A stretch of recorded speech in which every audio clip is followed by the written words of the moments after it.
اور جب بھی آپ کوئی اچھا تبلیغی مشن لے کر کسی میدان میں آئیں گے تو آپ کے خلاف بھی پروپیگنڈے ہوں گے، آپ کے خلاف بھی باتیں ہوں گی، آپ کو بھی الزامات کا سامنا کرنا پڑے گا، جھوٹی باتیں آپ کے خلاف بھی کی جاتی ہوں گی۔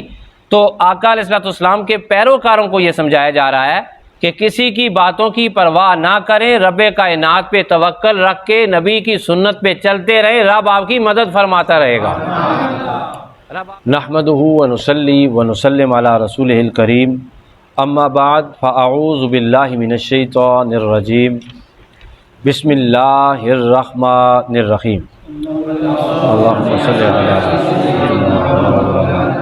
محمد وعلی آل سیدنا و مولانا محمد وبارک وسلم علیہ۔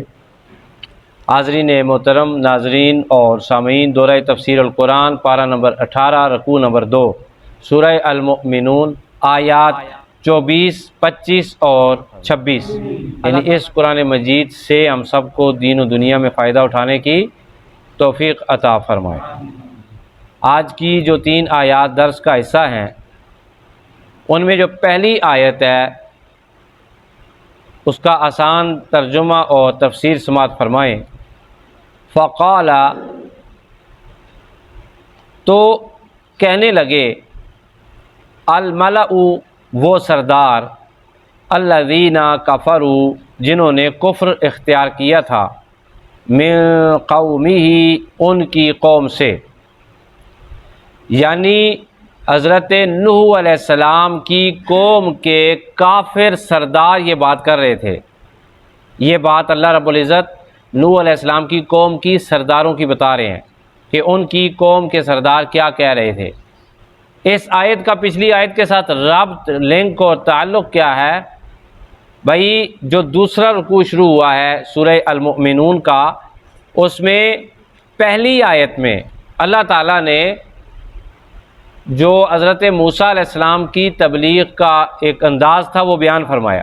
ہم نے نوح کو رسول بنا کے بھیجا، حضرت آدم علیہ السلام سے لے کے نوح علیہ السلام تک تمام جتنے لوگ تھے وہ ختم ہو گئے تھے۔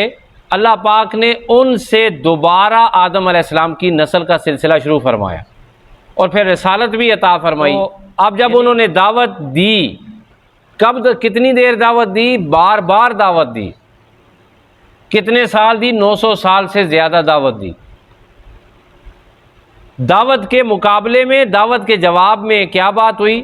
اللہ فرماتا ہے کہ حضرت نوح علیہ السلام کی قوم کے سردار بولے، ما ھذا، نہیں ہے یہ، الا مگر، بشر، ایک بشر، حضرت نوح علیہ السلام کے متعلق کہنے لگے، مثلکم، تمہاری مثل۔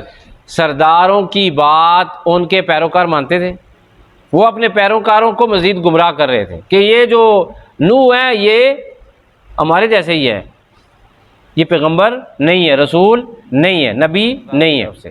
دوسری بات، انہوں نے الزام لگایا، یریدو، یہ چاہتے ہیں کیا، ان یتفضل، کہ اپنی بزرگی قائم کریں، اپنی بزرگی جتلائیں، علیکم، تم پر۔ بھائی دین حق کی خاطر جب بھی کوئی بندہ میدان میں آیا اس پر الزام ضرور لگے ہیں۔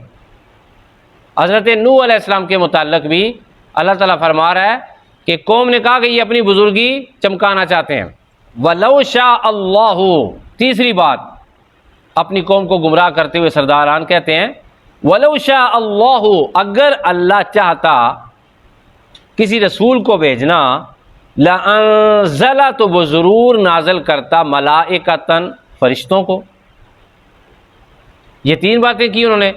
چوتھی بات، اپنے پیروکاروں کو سمجھا رہے ہیں، ما سمعنا بہذا، ہم نے یہ بات تو سنی نہیں ہے، فی آبائنا الاولین، پہلے بزرگوں میں سے جو بزرگ گزرے ہیں، ہم نے تو نسل در نسل ایسی کوئی بات سنی نہیں ہے۔ تو یہ کیسے کہہ رہے ہیں کہ خدا ایک ہے، خدا کی عبادت کرو، ان بتوں کو چھوڑ دو؟ 4 الزامات لگائے۔ 5ویں بات جس سرداروں کی، ان ہوا الا رجل بہ جنۃ، نہیں ہے یہ شخص مگر اسے جنون کا مرض ہو گیا ہے، آسان الفاظ میں یہ پاگل ہو گیا، استغفر اللہ ربی من کل ذنب۔ کیا کہا یہ بندہ پاگل ہے، استغفر اللہ استغفر اللہ۔ ان ہوا الا رجل بہ جنۃ، نہیں ہے یہ مگر ایسا شخص جسے جنون کا مرض ہو گیا ہے۔ فتربصوا، سو انتظار کرو بہ، اس کے انجام کا، حتی حین، ٹھیک ہے جی، تاکہ کچھ عرصہ گزر جائے، یعنی کہ ان کے انتظار کرو جو ان کا عرصہ ہے گزر جائے، یعنی فوت ہو جائے، الیاذ باللہ۔ یہ دو آیتیں ہیں۔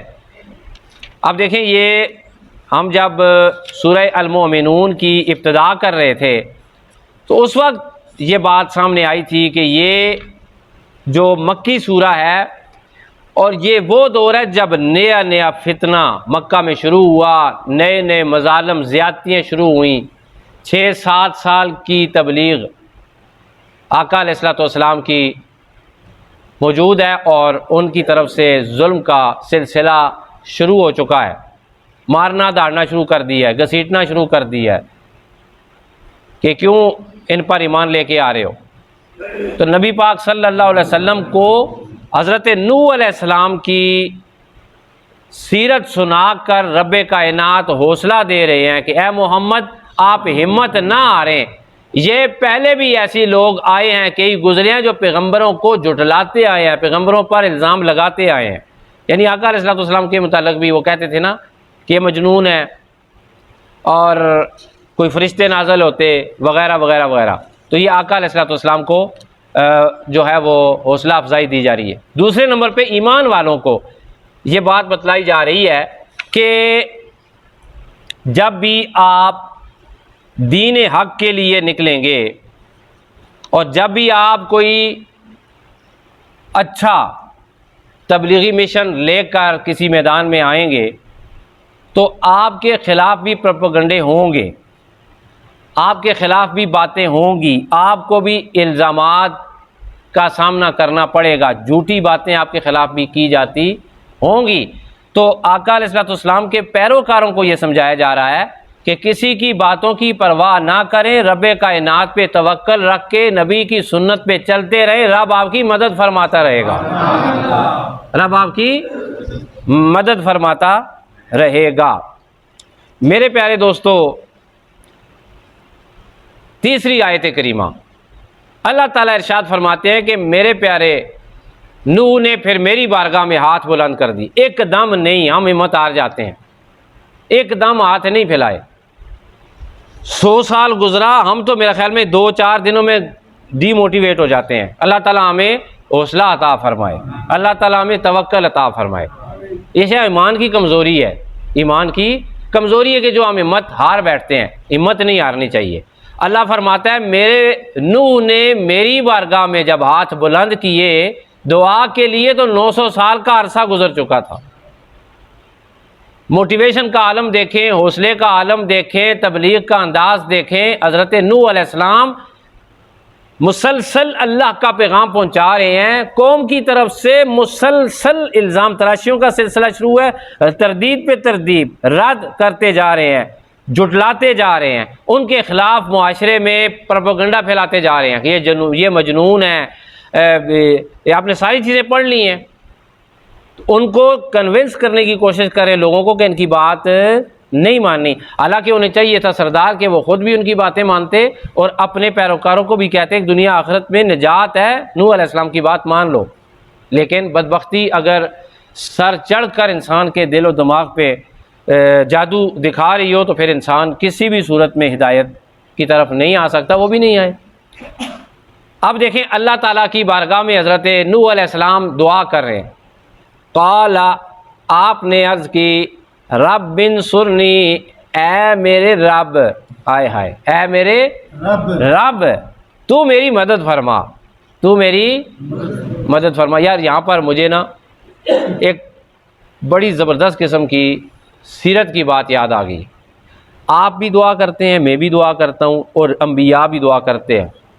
آئیں دیکھیں ہماری اور ان کی دعا میں فرق کیا ہے۔ ذرا سنیں، یہ بھی دعا کر رہے ہیں، بد دعا نہیں ہے، یہ بھی بد دعا نہیں ہے۔ اللہ پاک کی بارگاہ میں کہہ رہے ہیں یا اللہ تو میری مدد فرما، میں تیری رضا کے لیے آیا ہوں، میں ان کو تیرا پیغام پہنچا رہا ہوں، یہ نہیں سنتے، اتنا عرصہ گزر گیا ہے، تو میری کیا کر مدد، یہ تو مجھے جھٹلا چکے ہیں، بما کذبون ہیں، چونکہ انہوں نے مجھے جھٹلا دیا ہے۔ میری دعا ہوتی ہے میرے لیے، ذرا سنیں، میری دعا کس کے لیے ہوتی ہے؟ میرے لیے۔ آپ کی دعا ہوتی ہے آپ کے لیے، لیکن پیغمبروں کی دعائیں ہوتی ہیں اقوام کے لیے۔ نبی کی دعا، ہمارے پیارے نبی پاک صلی اللہ علیہ وسلم کی جب بھی دعا آپ نے سیرت میں پڑھی، حضور جب بھی ہاتھ بلند کرتے تھے کس کے لیے دعا کرتے تھے؟ اپنی امت کے لیے دعا کرتے تھے۔ کس کے لیے؟ اب جب آپ نماز پڑھتے ہیں نا، نماز پڑھنے کے دوران آپ کہتے ہیں الحمدللہ رب العالمین، تمام تعریفیں اللہ کے لیے جو اس تمام جانوں کو پالنے والا ہے۔ آگے کیا ہے؟ الرحمن الرحیم، جو بڑا مہربان اور نہایت ہی رحم فرمانے والا ہے۔ بندہ سر جھکا کے یا اللہ مڑے تے رحم کریں، کیا کہتا ہے؟ یا اللہ میرے پہ رحم کریں۔ تو میرا خیال ہے کہ تھوڑا سا ساتھ کہہ دینا چاہیے یا اللہ ہمارے اوپر رحم کر۔ کیا کہنا چاہیے؟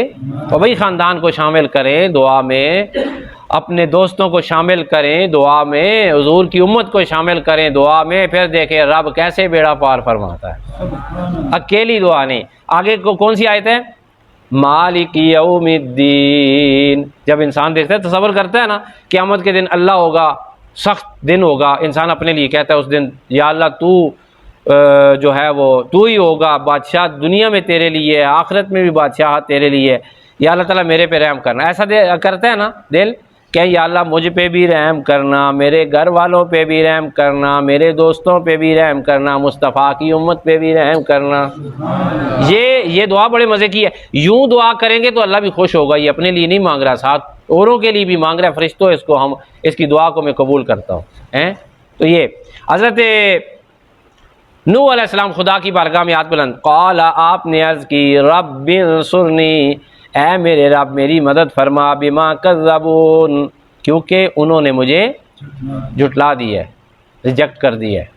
اصل میں انہوں نے اپنے آپ کو ریجیکٹ کیا تھا، انہوں نے اپنے آپ کو جنت سے ریجیکٹ کیا تھا، اللہ کی رضا سے دور کر دیا تھا، ٹھیک ہے۔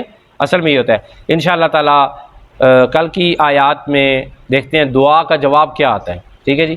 اللہ تعالیٰ کی بارگاہ میں دعا ہے کہ تعلیمات قرآن پر عمل کی توفیق عطا فرمائے، اور قرآن حکیم کا نور دنیا میں، قبر میں اور آخرت میں ہمیں عطا فرمائے۔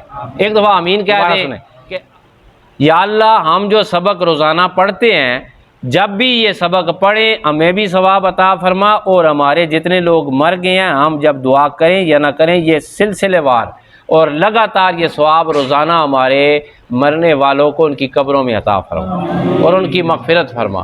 وآخر دعوانا ان الحمدللہ رب العالمین۔